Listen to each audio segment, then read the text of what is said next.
Hi friends, இன்றைக்கி எபிசோடில் 5 வருஷம் கழிச்சு இந்த ஃபேமிலி ஒன்றா உட்காந்து சாப்பிட்டு சந்தோஷப்படுறத காட்டியிருக்காங்க. ஒவ்வொருத்தவங்களும் இந்த இடத்துல அவங்க அம்மாவுக்கு ஊட்டி விட்டு அவ்வளோ சந்தோஷப்படுறாங்க. உண்மையிலேயே எங்களுக்கும் இந்த மூமெண்ட் ரொம்ப சந்தோஷமாக இருந்தது. இந்த கங்காவை வந்து காவேரி கிட்டே போய் பேசுகிறா. என்ன விஜய் சாரை கல்யாணம் பண்ணிக்கிட்டு எவ்வளோ நாளைக்கு இப்படியே இருப்பேன்னு சொல்லிட்டு, நான் ஏற்கனவே கல்யாணம் ஆனவரை எப்படிக்கா பண்ணிப்பேன், எனக்குன்னு பிடிச்ச ஒரு பையனை பார்த்து நான் கல்யாணம் பண்ணிக்கிறேன்னு சொல்லிட்டு சொல்லும்போது வருத்தமாக இருந்தது. ஏற்கனவே கல்யாணம் ஆன கேரக்டரை பார்க்குறத தவிர, ஆனால் விஜயோட நல்ல மனுஷன் காவேரி பார்க்கல. ஆனால் இந்த இடத்துல டைரியை படித்து பார்க்க போகிறா. இந்த டைரியை படித்து பார்த்த பிறகாச்சு விஜயை புரிஞ்சுப்பாளா என்னன்னு சொல்லிட்டு நம்ம அடுத்தது பார்க்கலாம். இங்கே யமுனாக்கிட்டேயும் வந்து கங்கா சொல்கிறா, எப்படி இதை சரி செய்யுதுன்னு அக்கா தங்கச்சிங்க கூடி பேசுகிறாங்க, எப்படியாவது சரி செய்யணும்னு சொல்லிட்டு பேசுகிறாங்க.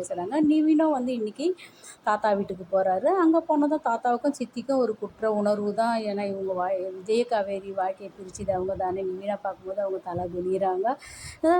நவீனா வந்து சந்தோஷமாக இருந்துட்டு விஜய் கூட ஒன்றா ட்ரிங்க்ஸ் பண்ணுறாரு. சகல 2 பேரும் உட்காந்து ட்ரிங்க்ஸ் பண்ணி எவ்வளோ காலம் ஆகுது, இப்போ ஒன்றா உட்காந்து ஷேர் பண்ணிக்கிறாங்க.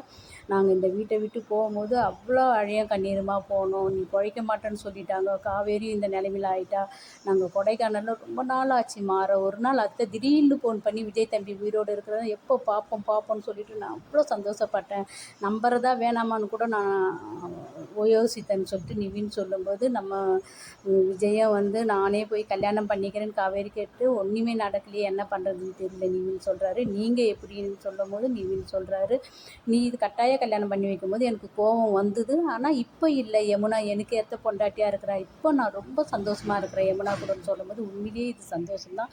ஏன்னா ஒரு பொண்ணை எந்த சூழ்நிலையில் கல்யாணம் பண்ணியிருந்தாலும் போக போக காலம்தான் பதில் சொல்லுன்ற போல் வாழ்க்கையை மாற்றி அவங்க கூட சந்தோஷமாக இருக்கிறது ரொம்ப சந்தோஷம்தான்னு சொல்லிட்டு அழகாக எபிசோடில் காட்டியிருக்காங்க. இந்த இடத்துல நிவின் சொல்கிறாரு, நீ காவேரி கிட்ட நான் பேசுகிறேன், அவள் ஒத்துக்கலைன்னு சொன்னால் நீ எப்படி எனக்கு கட்டாய கல்யாணம் பண்ணி வச்சு, அதே போல் உங்களுக்கு கட்டாய கல்யாணம் நான் பண்ணி வைக்கிறேன், அப்புறம் உன்னை அவள் டார்ச்சர் பண்ணுவாள், அதை பார்த்து நான் ரசிப்பேன், யமுனா என்னை டார்ச்சர் பண்ண போலன்னு சொல்கிறாரு. உண்மையிலே இன்றைக்கி எபிசோடு ரொம்ப சந்தோஷமாக இருக்குது. அடுத்து சந்திக்கலாம். பை.